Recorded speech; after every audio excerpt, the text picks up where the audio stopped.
In Ecuador, President Daniel Noboa renewed the state of emergency prior to the popular referendum on the constitution and militarization policy. In Palestine, the death in Israel's genocide against Palestinians in Gaza rose to more than 34,000. And Iraqi resistance forces attack an Israeli target in response to the violation of national sovereignty.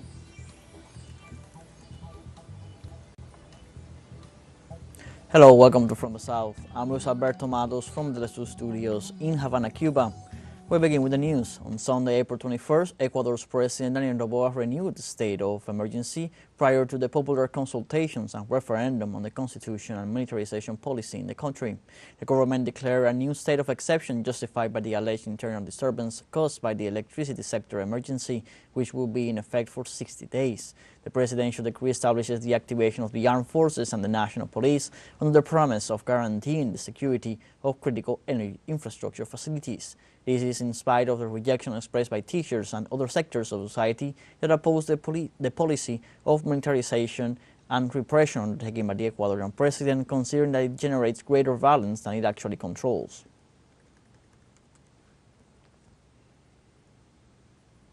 In Venezuela, the seminar of anti-imperialist youth in struggle and solidarity is taking place on Saturday.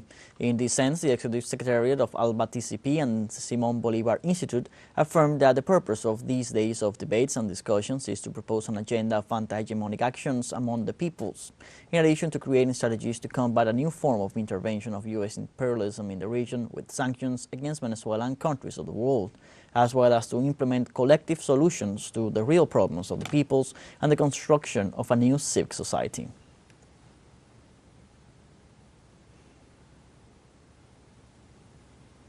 Also in Venezuela, ALBA-TCP urges the left movements of the world to offer a united path to confront imperialism that seeks to prolong its domination and permanence. During the second day of the meeting, focused on hyper-imperialism and deepening of a world social alternative, the Secretary of ALBA, Jorge Arriaza, called on the participants in this meeting to generate proposals to advance in areas such as economic and political integration, as well as in education and health in order to give sure blows to capitalism.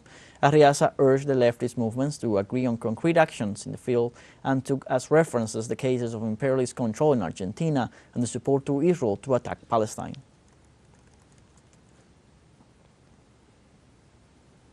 Venezuelan President Nicolás Maduro emphasized how Zionism is behind all the actions of the extreme right, pointing out that it controls all social networks.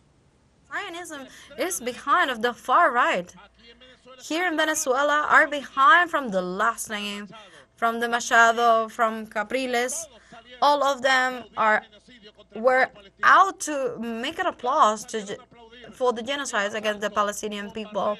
They all celebrate the assault of the consulate of Iran in Damascus. All of them were celebrating that. They're under the Zionism hands. Is a coincidence? No, it is a lie. The imperialism has a vanguard, and also the Zionism controls all the social networks. Someone is doubting that? We have evidence, like the Liberator will say, unbreakable proof as like how the Zionism can control all the social networks. The Venezuelan President Nicolás Maduro said that the people must be kept informed and mobilized against neoliberalism and fascism in the region. The only way to be prepared for the battles we have to fight is to keep the people aware, activated, informed and mobilized with their strength, at the right time, here and now, at the right time.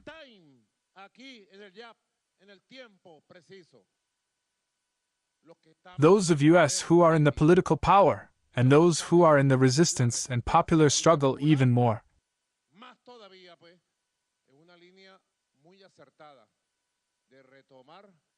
It is a very wise line to retake the mass popular movements in the struggle now against the neoliberalism and fascism that are emerging as an alternative. The president of Venezuela, Nicolás Maduro, said that Zionism is behind the extreme right in Venezuela and the ultra-conservative movements in the region. "'Tis not by chance that behind a Bolsonaro, Behind a milieu, Zionism is putting its social networks behind them so that they win the elections, putting the money, and then, when they come to power, they grovel and surrender to the interests of Zionism. Is that by chance?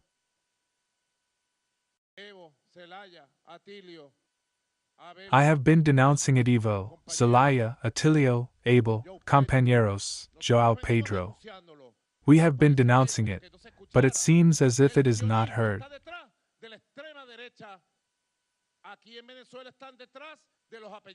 Zionism is behind the extreme right. Here in Venezuela, they are behind the surnames, behind Machado. They all went out to applaud the genocide against the Palestinian people. They all went out to applaud the assault and bombing with missiles of the Iranian consulate in Damascus. All of them. Machado, Lopez. The surnames here are also a construct of Zionism. Likewise, political scientist Atilio Boron emphasized that Western actions are executed without being judged due to dissatisfaction that has settled in the citizenry with previous governments.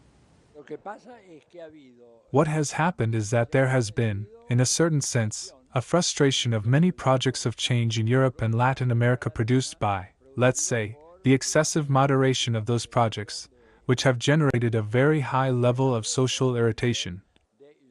Look, for example, at the case of Argentina. You cannot understand Milei apart from what has been the frustration of the last 8 years. First, with Macri, then with Alberto Fernandez, there is a reaction that also has to do with the general crisis of capitalism, because in Europe, capitalism is not providing the answer it gave after the Second World War, and this is the basis of this feeling of fury, hatred, revenge, aggravated in the European case by the issue of large migrations that have changed the cultural and demographic physiognomy of Europe. In Nicaragua, the government, through a press release, declared that despite the constant attacks of the extreme right in the country for 6 years, the country and its people have been able to rise up and work on its growth in every sector. The Central American government started by saying that they were proud of their people that seek the path of peace and happiness. Later on, the official statement continues with, quote, they can't, and they won't be able to. The Nicaraguan capitalist oligarchy, sectors of the Catholic Church, minority non-governmental political parties associated with delinquency and organized crime, financing from the U.S. government institutions, together with pressure from the United States, the European Union, were the mainstays of the failed coup d'etat attempt, where the Nicaraguan people were subjected to 3 continuous months of terror, roundly attacking the physical, emotional, financial, and social stability of Nicaraguan families. End of quote. In another paragraph was stated that the terror that the right wing inflicted on the population with kidnappings and murders among other brutal actions. The following lines speak about the losses and all the hard work that needed to be done in every sector of the economy amid constant hits by the goalpost sectors that had the objective of paralyzing the growth, progress, and transformation of Nicaragua. The document affirmed that the will of the President of the Republic, Commander Daniel Ortega, and Vice President Rosario Murillo marked the beginning of a new historic decade of good economic and social performance. Later on, the release says, and quote again, we have achieved an accumulated economic growth of plus 18.7% between 2021 and 2023, projecting in 2024 one more year of excellent socio-economic performance. At last, the community ends by declaring that this process would allow the construction of a Nicaragua that the people deserve, recovering the path of growth. In Cuba, the first flight of 49 Cubans stranded in Haiti arrived at the Ignacio Agramonte International Airport of Camagüey. The Cuban Foreign Ministry informed that in the first phase of the return operation, the Cubans traveled in a caravan of buses from the capital Port-au-Prince to the city of Cape Haitian in the north of the country, where they traveled by air. According to the Ministry of Foreign Affairs of Cuba, the second phase of the operation is being implemented from Cape Haitian Airport through Sunrise Airline. The operation is coordinated by the Cuban authorities, various ministries, the Cuban Embassy in Haiti, and it is permanently accompanied by officials from the Cuban diplomatic mission. The United States has resumed on Thursday deportation of Haitian nationals, ignoring the warnings of organizations that qualify them as unsafe and in violation of the minimum guarantees offered by international humanitarian law. Joe Biden's administration, after saving its Homeland Security chief from a motion of censure, proceeded to deport 52 citizens. Without offering details about the flight, the Department of Homeland Security ratified that these operations will continue. Members of the civil organization witnessed at the border informed that the flight took off from a base in Louisiana and landed in Cape Haiti.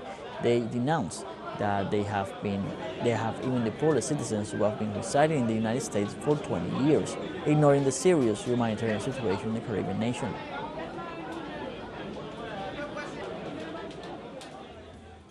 Let's take a short break, but remember you can join us on TikTok at TeleSUR English, where you will find news in different formats, news updates, and much more. Well, the story is coming up. Stay with us.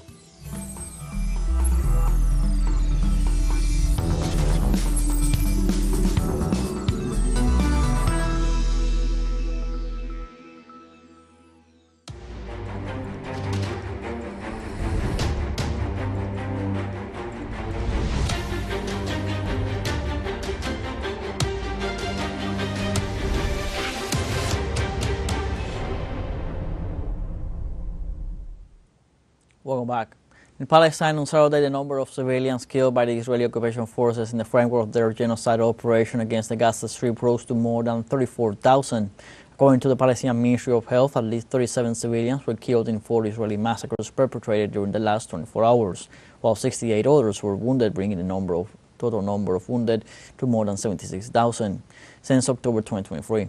According to the health agency, most of the victims in the Gaza Strip are children and women. They also warned that they could be even higher since many of them remain under rubble of infrastructures affected by the persistent Israeli bombardments. On Saturday, Israeli occupation forces closed the entrance of Turmus, a town northeast of Ramallah in the occupied West Bank. The measure blocks the movement of travelers in and out of the city and causes traffic congestions. The closures, in addition to other measures taken under the pretext of security, are aimed at reinforcing Israel's 57-year military occupation of the West Bank. It also seeks to expand its colonial project, which it applies with routine and often lethal violence against Palestinians. A new wave of attacks on Palestinian territories by Israeli occupation forces was reported in the Nur Shams camp in the northwest of the West Bank. During a new incursion into the Nur Shams refugee camp, Tel Aviv troops killed 1 Palestinian and injured several others. The inhabitants denounced constant violations of rights, illegal arrests, as well as abuses and aggressions by the occupying army. For their part, the local authorities accuse Israel of destroying homes and continuously attacking civilian targets in the midst of operations in the territory. This is the first raid in which we have been prevented from entering the camp from the beginning of the raid until now. We have volunteer medical teams inside the Nur Shams camp, and among them, some young men were injured, including a young man who was going to deal with one of the martyrs. He was shot and wounded in the foot, resulting in many bone fractures. Palestinian President Mahmoud Abbas described as immoral and unjustified the veto exercised by the United States on Thursday against his country's accession as a full member of the United Nations. Washington's decision, known in advance due to a U.S. media leak, has prevented Palestine from ceasing to be a mere observer and gaining full membership in the United Nations. 139 countries around the world have considered Palestine to be entitled to this right, which is why the Palestinian president accuses the Biden administration of practicing an aggressive policy and, more seriously, of violating international humanitarian law, as its decision will lead to the continuation of the genocidal operation against the Palestinian people. The Iraqi resistance attacked an Israeli target on Saturday in response to the violation of national sovereignty and the aggression against the camps of the Popular Mobilization Forces. The Iraqi resistance thus confirmed the launching of drones on a key Israeli objective in the city of Eilat. In the meantime, they also affirmed that these actions are also in support of the Palestinian people and against the massacres of the Tel Aviv regime in the framework of this genocidal operation in the Gaza Strip. It should be noted that this military action materialized after the Iraqi resistance reported the death of 1 civilian and 8 wounded after the explosion in the Kaldus camp north of Babylon, which houses the headquarters of the army, the police, and the Popular Mobilization Forces. We have a fun short break coming up, but before we invite you to join our WhatsApp community for our English-speaking audience, you can scan the QR code on screen to join directly and share the link to reach more people. Constant news coverage of Latin America and the Caribbean as well as the rest of the world. Stay connected and informed with TeleSUR. Fun short break, don't go away.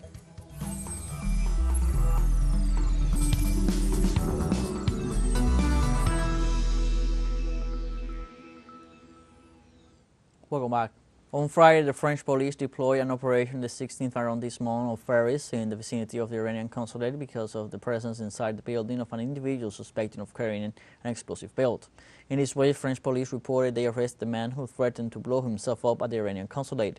Reports otherwise indicate that the man was seen entering the consulate carrying what appeared to be a grenade and an explosive vest. France is precisely at the maximum level of terrorist alert within the framework of 100 days before the Olympics. This incident comes amidst tensions between Iran and Israel. The Chinese government rejects any action that causes a rise in tensions in the Middle East following Israel's attacks on Iran.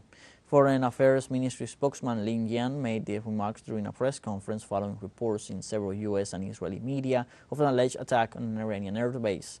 Beijing has reiterated in recent weeks that the increase in hostilities is an extension of the conflict in Gaza, and therefore the immediate priority is to calm the situation in the territory. In this regard, the Chinese spokesman added that China will continue to play a constructive role in de-escalating the situation.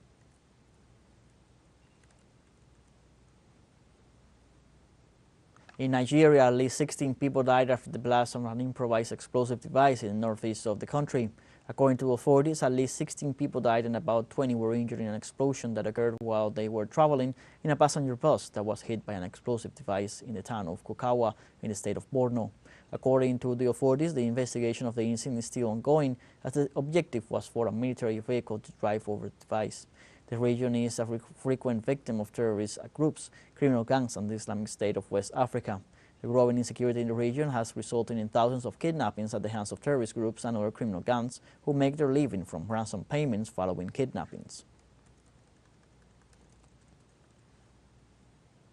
On Thursday, during a visit to the Democratic Republic of the Congo, UN Human Rights Chief Volker Turk said he was concerned about the decision of the authorities of that nation to reinstate the death penalty.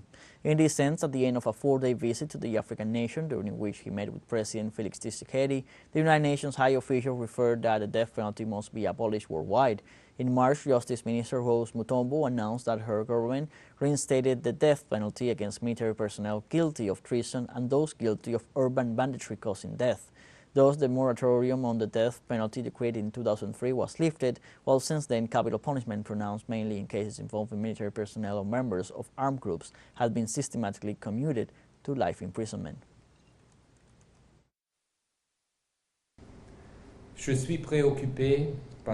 I am concerned by the government's recent decision to lift the moratorium on the use of the death penalty. The United Nations is clear on this. The death penalty should be abolished worldwide. And in the world of sports, on Thursday, the Puerto Rican athlete Aiden Owens qualified for the Paris 2024 Olympic Games. In this way, the decathlete obtained his ticket to France after completing his participation in the Mount Sac relays held in California, United States, with a record of 8,732 points. In this sense, the 23 years old becomes the 24th delegate from Puerto Rico and the second in history in this category of athletics after another Puerto Rican, Luis Guillanos, represented the Caribbean nation in Athens 2004. We have come to the end of this news brief. You can find these and many other stories on our website at telesurenglish.net. Also join us on social media, Facebook, X, Instagram, Telegram, and TikTok. For TeleSUR English, I'm Luis Alberto Matos. Thank you for watching.